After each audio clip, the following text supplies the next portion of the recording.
Coming to the stage, a man who proves you do not have to be sexy to be talented.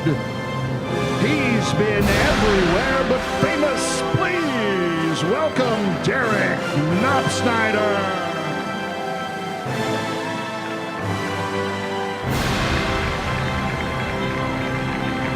Stop, you don't mean that. I could suck. You guys, that's way too big of a response for this early. You guys, that is... how we doing?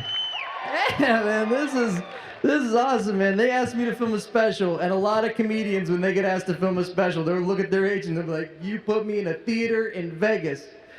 Not me. You give me a parking lot at a ski resort, all right? That is where I thrive. During the off season, that is right. We are... I got married recently. One night before we were married, we were laying in bed because we're sinners. And, you know, we'll do anything to disappoint the Lord and my mother. You know what I mean? So we're laying in bed, and my soon-to-be wife farted and woke herself up. Now, that's a feat that had only been achieved in our house, up to that point, by our dog. And now the woman I'm about to spend forever with. Right? And not only did she wake herself up, she startled herself awake. She literally scared the shit out of herself. Is what she did. She did. She was like this, like, huh? Like that. Then she looked at me and said the funniest thing I've ever heard in my life ever. I do comedy for a living. Never heard anything this funny. She looked right at me and she said, Derrick, I just heard a noise.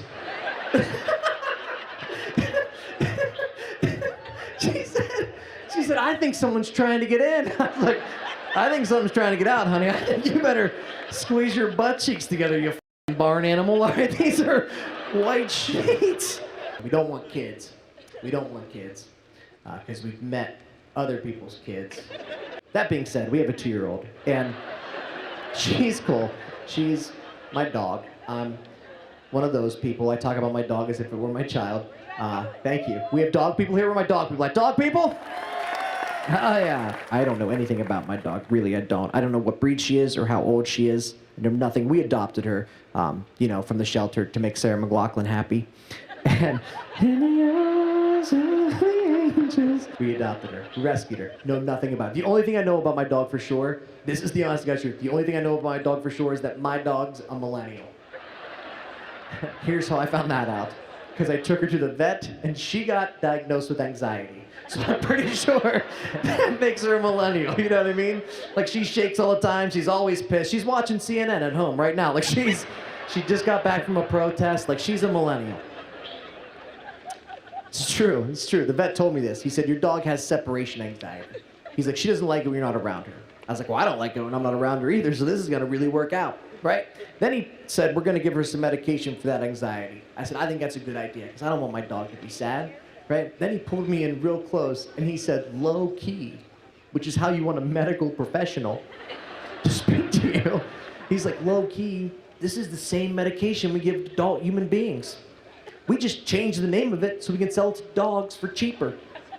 Did you know that? Yeah. And then when my dad heard that, he said, well, you take your dog back to the vet right now, and you tell him that she also has erectile dysfunction. All right, because those are expensive, aren't they, Rodney? They are so much. And we put a lot of hard work into this, and I'll be honest with you, I love performing for adults. And I mean that with the bottom of my heart, because I do about 75 college shows a year, and I can't tell you how nice it is to be performing in front of a group of people who aren't going to be offended by everything I say tonight.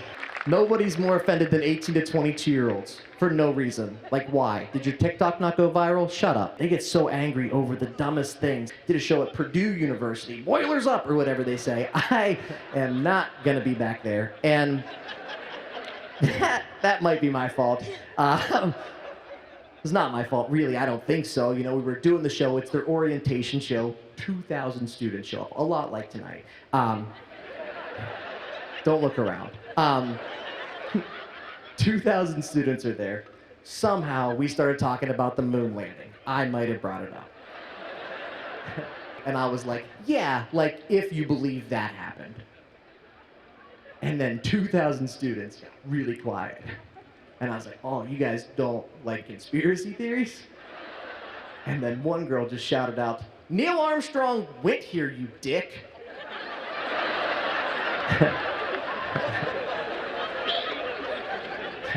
Then she said, "And he used to come back all the time before he died."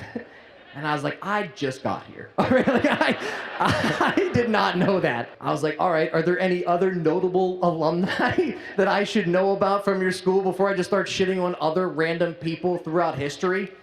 And some girl said, "Amelia Earhart went here." And I was like, did she ever come back? And she... yeah. I've done a lot of really cool shows, and I've done a lot of really shitty shows. But I knew, like, you know, I do comedy for a career, and it's amazing to me. And I can tell you the exact moment in my life when I knew that I would have to do this forever. I got kicked out of an 8th grade sex ed class. And that brought me here tonight. It was not my fault. The teacher asked a question. It was a poorly worded question. All right, the teacher looked at me and she said, "Derrick, what should you wear to prevent unwanted pregnancies?" I said Crocs. And I stand by that. All right? Yeah, because you can't get someone pregnant if no one will sleep with you. You know what I mean? I used to work at a golf course, and I got fired from the golf course. For hitting a lady. And I didn't just punch her, all right? You guys got all weird. I wasn't just like, "Hey, look over there." That's not how I punch, Rodney. All right, that's not... I don't punch like a cheerleader asking for a letter. I'm like, "Give me an R," right? That's not how I punch. I'm a man, kind of, all right? We were playing golf. Right? She was in front of me. I was behind her. She was down over a hill. Never saw her. I hit her right in the head with a golf ball. And I felt really bad about it. And she was pissed. And I found out why she was so mad. She told me. She's like 2 months ago, I was playing softball. Got hit in the head with a softball. And now today, I was playing golf, and you hit me in the head with a golf ball. She said, "What should I do?" I said, "Never go bowling." That ball's way bigger, lady. You are not gonna limp away from that.